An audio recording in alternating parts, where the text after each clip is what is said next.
All right, music fans, welcome back. Harmless Dave here, talking about real music and real time for real people just like you and just like me. Want to thank one of my patrons, Colleen, for sending this story over. The website itself is a little unstable, and I've blown it up as big as I can to try to eliminate all the pesky background stuff happening here. Fleetwood Mac, Stevie Nicks on Lindsey Buckingham. The split, it was a long time coming. Wow. All right. So we get to the bottom of this. Fleetwood Mac star Stevie Nicks has spoken candidly about Lindsey Buckingham leaving the band. This is the second part to what I was talking about earlier today. Having been back in Fleetwood Mac for over 20 years, Lindsey Buckingham left the band again in 2018. Selective writing here. Lindsey Buckingham was fired from the band in 2018. And now his former lover, Stevie Nicks, has spoken out on the split. According to the Times, that's the LA Times, Buckingham claims in legal documents that his firing came a few days after the band appeared at the Music Cares Person of the Year ceremony in 2018. And this ended up, unfortunately, being the catalyst to break up one of the great duos in rock history, as far as their contribution to a band goes. No question about it. The 70-year-old alleges that he was told later on that Nicks believed he mocked her while she was giving a speech at the ceremony. Apparently the singer was upset, and so told the rest of Fleetwood Mac that she'd leave the band if Buckingham wasn't fired. So this is the whole story. This is it. The smirking is the reason the rumors version of Fleetwood Mac is done. Reluctant to talk about the event, Nicks did admit that it was the straw that broke the camel's back. Holy crap, Batman. All this music and everything that these two had been through prior. She says, I never planned for that to happen. But wait a minute. Okay, I'm confused. So you never planned, although you said that it's either him or me. So how did you not plan for that to happen? So here's a picture. A picture is worth, what? 1,000 words, couple hundred words. Anyway, smirk, smile, smile, smile. She's talking. He's kind of, I think, like, he's doing this, so I think he's bored or trying to regain his posture or something. John McVie, he's trying a new dance move. I don't know. The 72-year-old said, anytime we reformed to do a tour or a record, I always walked in with hope in my heart. I don't get it. Is it just that he is such a taskmaster? I mean, I still don't get all of this. She goes on, and I was just so disappointed. I felt like all the wind had gone out of my sails.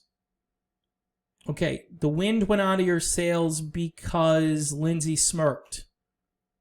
Nicks felt Buckingham's departure was a long time coming, but had hoped that things would get better. I just felt like a dying flower all the time. I stayed with him from 1968 until that night. It's a long time. Okay, well, I'm kind of speechless because Fleetwood Mac was a very on and off entity. All right. It wasn't, Stevie had left this band at one time. Lindsey left the band in the 80s. This lineup didn't regroup until what, like 2005? I don't even know. But they weren't together all the time. They were apart for very long periods of time. She felt like a dying flower all the time. I just don't know how that's possible. But this, again, is one of those things where you look at, you know, like I think of Styx, Dennis DeYoung, and Tommy Shaw. I mean, granted, they weren't dating or anything. They weren't together. But it's like, oh, he just makes me miserable. All right, well, maybe he's just this dark side individual that he's really hard to get along with. I don't know. I have not met Lindsey Buckingham. The singer admitted how she she felt her late parents were talking to her. So she's getting kind of like stuff from the great beyond, from her parents. Her mom saying, "Are you really going to do this for the rest of your life?" Apparently her dad is speaking to her from the great beyond, saying, "I think it's time for you and Lindsey to get a divorce." And his dad apparently really liked Lindsey. It's a very unfortunate thing. It makes me,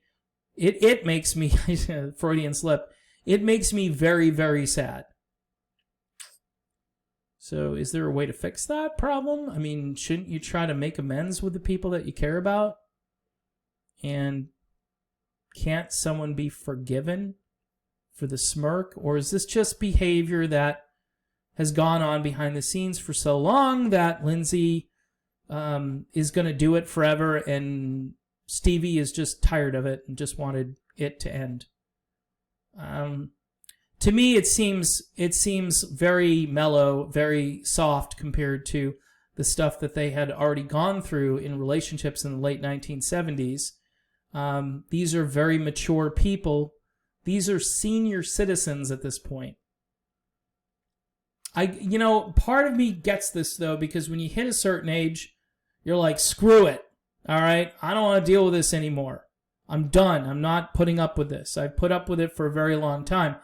I don't think this event is the catalyst for the end of Fleetwood Mac, though. What would have been better is that everybody sit down and talk this through. And I think she probably could have communicated to him that she didn't feel good about the thing that he was doing, even though I think he was doing it, and I think he even said this in an interview, that it wasn't just him. Everybody was kind of sort of cracking up about Stevie's speech and how long-winded it was. I mean, it's the same kind of speech she gave at the Rock and Roll Hall of Fame induction. So in any event, a smirk is the official reason that there is no Fleetwood Mac rumors version of Fleetwood Mac. And if you're going to enjoy Fleetwood Mac in the future, it'll probably be with Mike Campbell and Neil Finn and not Lindsey Buckingham. So that's it. Maybe that's the end of this. This could be the last video unless there, are more interviews coming. Maybe because of all the downtime, people are just trying to clear the air. I'd love to hear what Lindsey has to say about this. I think that would be a front page story. All right, I'm done. Thanks for watching. Don't forget to subscribe. Got some new patrons today. I want to thank the people who have sent kind messages over regarding a couple of the videos I did that were a bit political and apparently hit a wrong nerve with some folks. The people who have come to my defense have emphasized the idea of free speech. And I really appreciate that because it's a bedrock, or it used to be a bedrock of our society. Thanks again, and I'll see you soon.